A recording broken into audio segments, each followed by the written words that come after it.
Hello friends आज के इस वीडियो में हम लोग आसाम एससीईआरटी डीएलएड का प्री एंट्री टेस्ट के लिए सोशल साइंस से मोस्ट इम्पोर्टेंट 20 एमसीक्यूज देखेंगे। फ्रेंड्स, अगर आप आसाम एससीईआरटी डीएलएड का प्री एंट्री टेस्ट का फुल प्रिपरेशन करना चाहते हैं तो इस चैनल को जल्द से जल्द सब्सक्राइब कर लीजिए। इस चैनल में आप लोगों को आसाम एससीईआरटी डीएलएड का प्री एंट्री टेस्ट का फुल प्रिपरेशन कराया जाएगा। तो चलिए आज का वीडियो शुरू करते हैं। पहला क्वेश्चन नंबर 1 में बोल रहे थे कि which of the following planet has not any satellite. इनमें से कौन सा प्लेनेट का कोई भी सैटेलाइट नहीं है। फ्रेंड्स, इनमें से दो प्लेनेट ऐसा है जिसका कोई भी सैटेलाइट नहीं है और वो दो प्लेनेट का नाम है आपका मरकरी एंड वेनस। तो इस क्वेश्चन नंबर 1 का करेक्ट आंसर हो जाएगा आपका option C, Mercury and Venus. Next question number 2 में बोल रहे थे कि which of the following planet has 4 satellite as discovered by Galileo. Galileo का डिस्कवर्ड के हिसाब से इनमें से कौन सा प्लेनेट का 4 सैटेलाइट है। तो फ्रेंड्स, गैलीलियो का डिस्कवर्ड के हिसाब से इनमें से आपका जुपिटर जो प्लेनेट है, इस जुपिटर प्लेनेट का 4 सैटेलाइट है। तो इस क्वेश्चन नंबर 2 का करेक्ट आंसर हो जाएगा आपका option B, Jupiter. Next question number 3 में बोल रहे थे कि सुपरनोवा इज ए। सुपरनोवा ये क्या है। तो supernova is a dead star. तो क्वेश्चन नंबर 3 का करेक्ट आंसर हो जाएगा आपका option D, dead star. Next question number 4 में बोल रहे थे कि in which month the distance between earth and sun is less.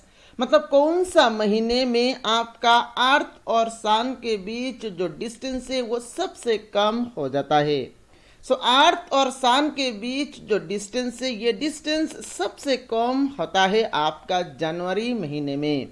तो इस क्वेश्चन नंबर 4 का करेक्ट आंसर हो जाएगा आपका ऑप्शन ए, जनवरी। नेक्स्ट क्वेश्चन नंबर 5 में बोल रहे थे कि the total area of Brahmaputra plane.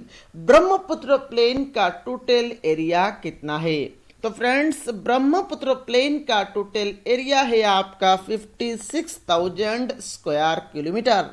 तो इस क्वेश्चन नंबर 5 का करेक्ट आंसर हो जाएगा आपका ऑप्शन ए, 56,000 square kilometre. Next question number 6 में बोल रहे थे कि the tiger project of Assam is. Assam का टाइगर प्रोजेक्ट का नाम क्या है। आसाम का टाइगर प्रोजेक्ट का नाम है आपका मानस। तो क्वेश्चन नंबर 6 का करेक्ट आंसर हो जाएगा आपका ऑप्शन बी, मानस। नेक्स्ट क्वेश्चन नंबर 7 में बोल रहे थे कि हरमती इज ए। हरमती ये क्या है। Harmati is a coffee garden. तो इस क्वेश्चन नंबर 7 का करेक्ट आंसर हो जाएगा आपका option C, coffee garden. Next question number 8 में बोल रहे थे कि which of the following tree is not used in plywood production. इनमें से कौन सा ट्री आपका प्लाईवुड प्रोडक्शन में यूज नहीं होता है। तो फ्रेंड्स, प्लाईवुड प्रोडक्शन में इनमें से आपका जो साल ट्री है, ये साल ट्री यूज नहीं होता है। तो क्वेश्चन नंबर 8 का करेक्ट आंसर हो जाएगा आपका ऑप्शन डी, साल। नेक्स्ट क्वेश्चन नंबर 9 में बोल रहे थे कि Sarthebari of Barpeta district is famous for which of the following cottage industry. इनमें से कौन सा कॉटेज इंडस्ट्री के लिए सार्तेबारी जो कि बरपेटा डिस्ट्रिक्ट में पड़ता है ये फेमस है। तो सार्तेबारी जो कि बरपेटा डिस्ट्रिक्ट में पड़ता है ये फेमस है आपका ब्रास मेटल इंडस्ट्री के लिए। तो इस क्वेश्चन नंबर 9 का करेक्ट आंसर हो जाएगा आपका option C, brass metal industry. Next question number 10 में बोल रहे थे कि the continent of Asia covers dash of earth surface. Earth surface का कितना एरिया एशिया कॉन्टिनेंट ने कवर किया है। अर्थ सरफेस का 1/3 एरिया एशिया कॉन्टिनेंट ने कवर क्या है।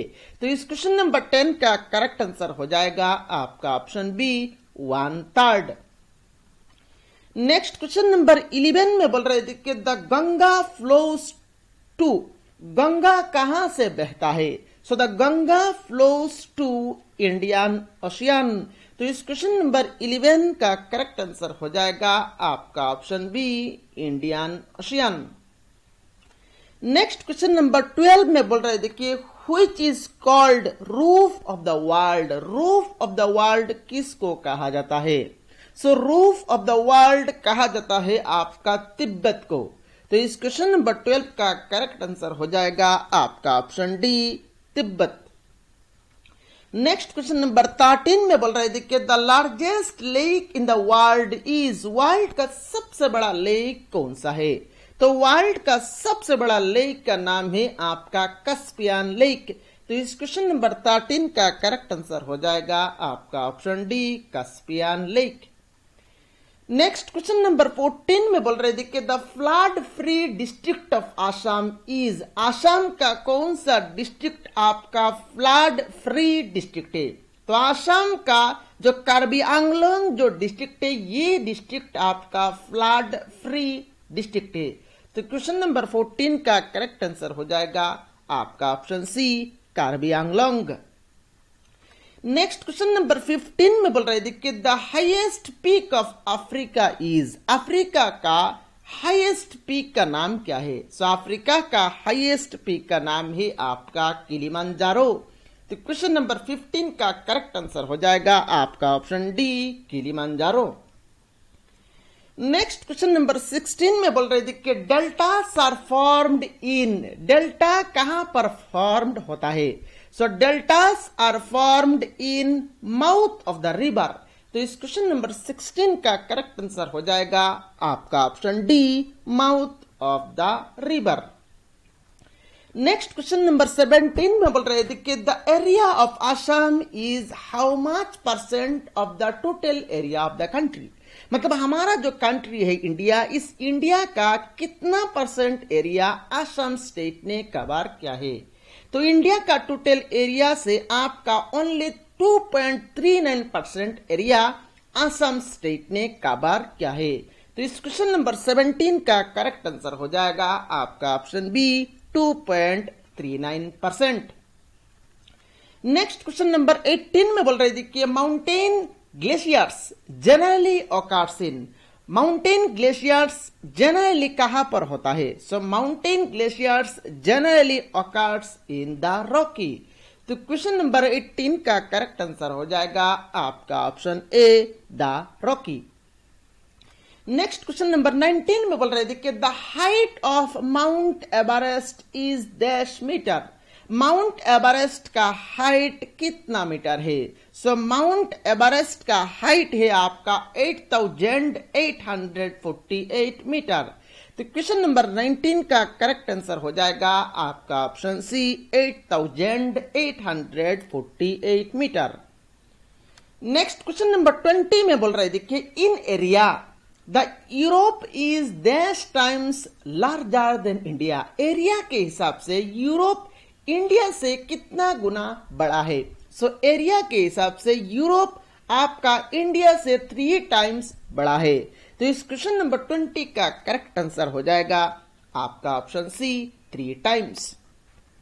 तो इस वीडियो में सिर्फ इतना ही। ये वीडियो कैसा लगा आप लोगों को नीचे कमेंट बॉक्स में कमेंट करके बताना है। इस वीडियो को आपने अभी तक लाइक नहीं किया, जल्द से जल्द लाइक कर लीजिए।